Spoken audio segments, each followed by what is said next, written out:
1 minute या 1 second का गुस्सा कई बार ज़िंदगी में बहुत बड़ी प्रॉब्लम क्रिएट कर देता है।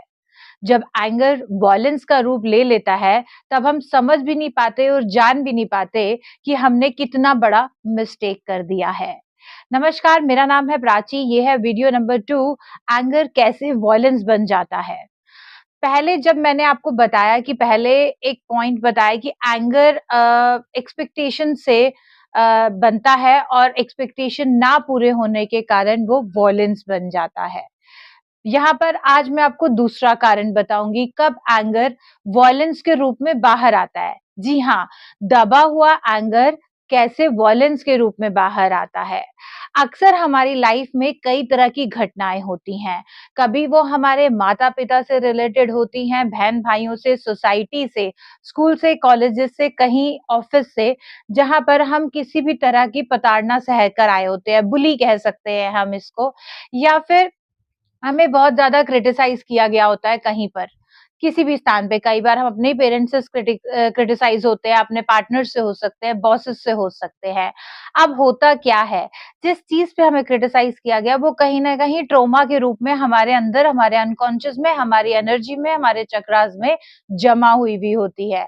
तो ऐसी कंडीशन में जब उसी तरह का सेम इंसिडेंट सामने आता है और कोई हमें उस सेम तरह से तरीके से ब्लेम कर देता है, कुछ कह देता है, चाहे वो मामूली सा ही उसने क्यों ना कहा हो, चाहे उसने हल्का सा ही क्यों ना कहा हो, और हमें वो इतनी ज़ोर से ट्रिगर होता है कि हम वॉयलेंस क्रिएट कर देते हैं, सामान फेंक देते हैं, सामने वाले को मार देते हैं या व्हाटएवर कुछ ऐसा कर देते हैं, जो कि वॉयलेंस का रूप ले लेता है। तो मैं सिर्फ़ यहाँ पर यही बात के लिए अवेयर करने आई हूँ कि अगर आपके अंदर भी कोई ट्रॉमा, कोई कोई पुराना मदर वुंड, फादर वुंड कुछ रुका पड़ा है, कुछ आपको ऐसी सिचुएशन आती है, आप पैनिक हो जाते हैं या फिर आपको बहुत गुस्सा आता है, कुछ ऐसा घटता है जो पुराना घटा था और उससे कनेक्ट करने के बाद यूँ हो जाता है और ऐसे लगता है कि बस अभी सब तो अवेयर रहिए, ये कोई मामूली एंगर नहीं है, ये कोई मामूली बात नहीं है, ये कोई छोटी बात नहीं है। ये आपने एक छोटी-सी सिचुएशन में एक बड़ा स्टेप ले लिया वॉयलेंस का, आपके लिए वो कितना बड़ा नुकसानदायक हो सकता है, यू नेवर नो। आपकी फैमिली के लिए कितना नुकसानदायक हो सकता है, यू नेवर नो। तो अवेयर रहें। सॉल्यूशन सॉल्यूशन हमेशा एक ही निकलता है, जब तक हील नहीं होएँगे, जब तक अंदर से सारा कचरा नहीं निकालेंगे। यू नो व्हाट, डिटॉक्स सिर्फ बॉडी का नहीं होता, डिटॉक्स इमोशंस का होता है, एनर्जी का होता है। हमारे चक्रा में अगर कुछ एनर्जीज़ फँसी हुई हैं, कुछ नज़रें लगी हुई हैं, कुछ सोच से, कुछ बातों से, कुछ क्रिटिसिज़्म से, तो हमें उसे रिमूव करना ही पड़ेगा, तभी हम एक हेल्दी लाइफ़ जी पाएँगे। तो pranic healing can heal yourself.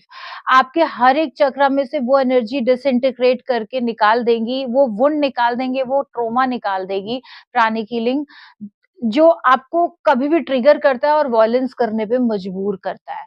Pranic healing से सिर्फ इतना नहीं मिलता कि आप हील हो जाएँगे और दैट फाइन ओके हो गए ही।